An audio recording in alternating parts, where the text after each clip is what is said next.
धर्म की नगरी काशी में गोस्वामी तुलसीदास तो संत रविदास की बात तो की जाती है, लेकिन काशी में ही योग गुरु महर्षि पतंजलि की भी कर्मस्थली रही है। ये बात बहुत ही कम लोग जानते हैं और काशी के नागकूप में उनकी कर्मस्थली थी और इसी जगह उन्होंने योग सूत्र का निर्माण किया था। इन सब बातों पर हम बात करने के लिए इस वक्त मौजूद हैं काशी के प्राचीन नागकूप पर, जहां हम बात करेंगे आचार्य कुंदन जी से और उनसे जानेंगे कि आखिर इस नागकूप से महर्षि पतंजलि किस तरीके से जुड़े हुए थे। यहाँ उन्होंने महाभाष्य की रचना की थी, उसके अलावा योग सूत्र की भी रचना की थी। क्या कुछ था, पतंजलि जी कब यहाँ रहे और उन्होंने क्या क्या किया, उसके अलावा अब क्या इस पतंजलि जी की इस कर्मस्थली को प्रशासन देख रहा है या नहीं देख रहा, इन सब चीज़ों पर हमारे साथ बात करने के लिए मौजूद हैं आचार्य कुंदन जी। कुंदन जी, बहुत बहुत स्वागत है आपका धन्यवाद धन्यवाद। पत्रिका यूपी पर। तो ये पतंजलि जी की कर्मस्थली रही है, क्या कुछ है सब पतंजलि जी के बारे में यहाँ? जैसा कि आप जान रहे हैं, ये जैतपुरा मोहल्ले में स्थित आज के समय में नाग कुआं मंदिर के नाम से विख्यात ये महर्षि पतंजलि की तपोस्थली है। और यहाँ पे महर्षि पतंजलि जी ने अपना कर्मस्थली बनाया, साधना स्थली थी उनका यहाँ पे।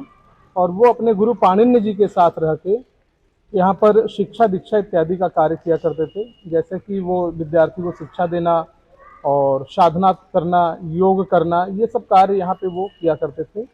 तो मेन महर्षि पतंजलि की कर्मभूमि है। महर्षि पतंजलि जी यहाँ पर रह करके योग सूत्र की भी रचना की है। जो अष्टाध्यायी योग सूत्र है वो यहीं लिखी गई है और महाभाष्य की रचना भी यहीं हुई है।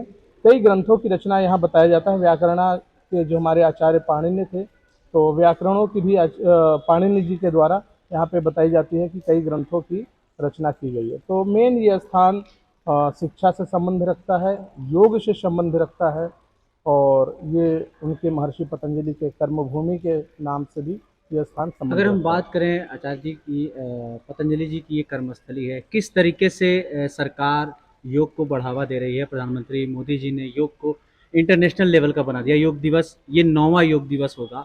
तो क्या इस कर्मस्थली की कोई शुद्ध प्रशासन ले रहा है, अ, ऐसा कुछ है क्या? नहीं, अगर कहा जाए तो इतने बड़े जो ये कार्य आयोजन योग दिवस के रूप में पूरे काशी में भी मनाए जा रहे हैं और पूरा विश्व भी मना रहा है। तो इस योग दिवस के उपलक्ष्य में भी ये धर्म की नगरी काशी में अपना एक जो विरासत कहा जाए योग सूत्र का, वो आज एक तरह से मतलब अपेक्षित है। किसी भी प्रकार का किन्हीं का कोई ऐसा न ध्यान है और न उस हिसाब से किसी भी प्रशासनिक लोगों का यहाँ पे वो सहयोग कहा जाए, ऐसा कुछ नहीं है। ये जो भी मंदिर की जो संस्था है वो इसको अपना चला रही है, देख रही है और सहेज कर रखी है। अगर हम नागकूप की बात करें, कितना पुराना इतिहास है, किस किताब में या किस पुराने वेद में इसकी उल्लेख है, क्या है इसका इतिहास? जैसा कि सभी लोग जानते हैं कि काशी की जितने भी वृतांत हैं वो काशी के स्कंद पुराण काशी खंड में वर्णित हैं। उसी तरह आपका ये काशी का जो नागकूप स्थान है वो स्कंद पुराण के काशी खंड में कारकोटक वापी के नाम से वर्णित है। इस स्थान का नाम कारकोटक वापी हुआ करता था। कारकोटक जो कि सर्पों के राजा हुआ करते थे, तो सर्प का स्थान मेन महर्षि पतंजलि से भी उनका ये लगाव रहा है, क्योंकि वो भगवान शेष भगवान के अवतार माने जाते थे महर्षि पतंजलि।